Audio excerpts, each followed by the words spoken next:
अधिष्ठाय मनुष्यायम। यदि इसके साथ मन न जुड़ा हो तो निश्चित बात है कि आप संसार के पदार्थों में रह सकते हैं, लेकिन आप आसक्त नहीं हो सकते।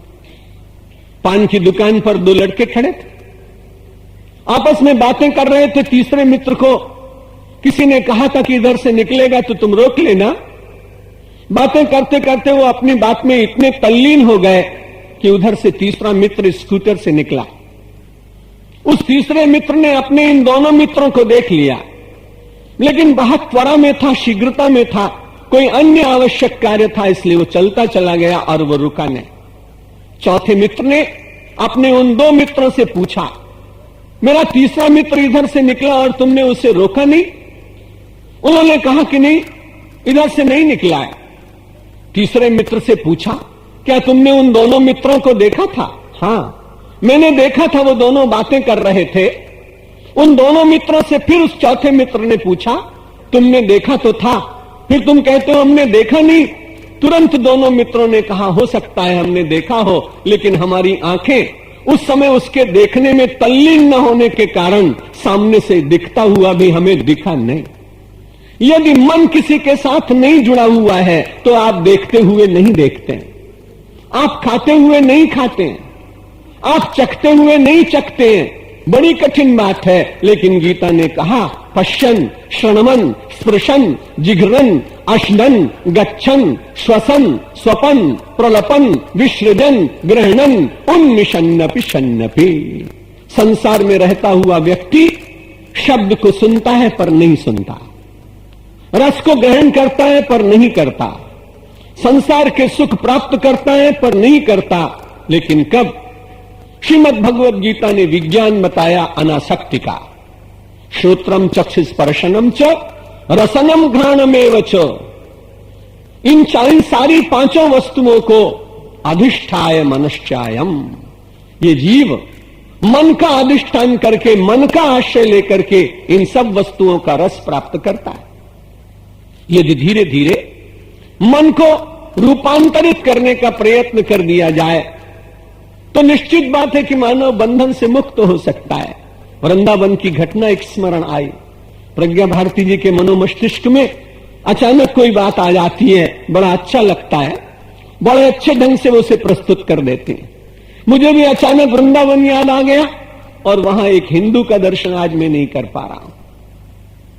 वहां एक मुसलमान बंधु गया है और उसका नाम है अब्दुल रहीम खान, जो बाद में रहीमन के नाम से प्रसिद्ध हुआ।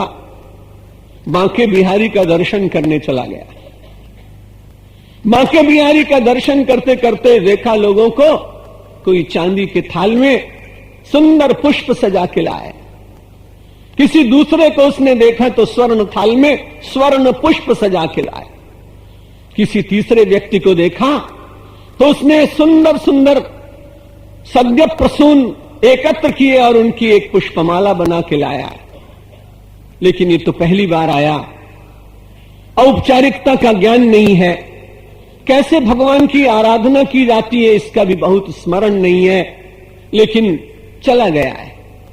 वृद्ध के प्रभाव के कारण इतना उन्मत्त हुआ है कि वृद्ध छोड़ने की उसके मन में इच्छा नहीं। जब सब लोग वहां देकर चले गए, भेंट धरते चले गए, तो उसने विचार किया कि भगवान श्री कृष्ण के पास क्या सोने की कमी है? जो सारे संसार को बांटता है द्वारिकाधीश, कैसे लोग हैं कि इसके पास सोने की माला चढ़ा के जाए? कैसे लोग हैं कि ये चांदी का एक सुंदर सा आभूषण चढ़ा के गए? जो सारे विश्व के उद्यानों के पुष्पों को सुरभि प्रदान करता है, उस परमात्मा को ये सुरभित पुष्पमाल अर्पित करके गए।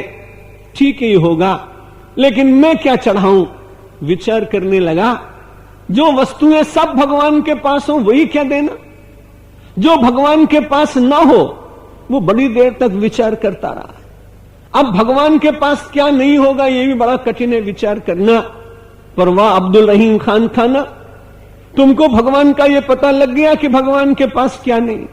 उसने कहा, महाराज रत्नाकरस्तव गृहम गृहिणी च पद्मा, अगर मैं आपको रत्न दूं तो आप तो समुद्र में रहते ही हैं रत्नाकर।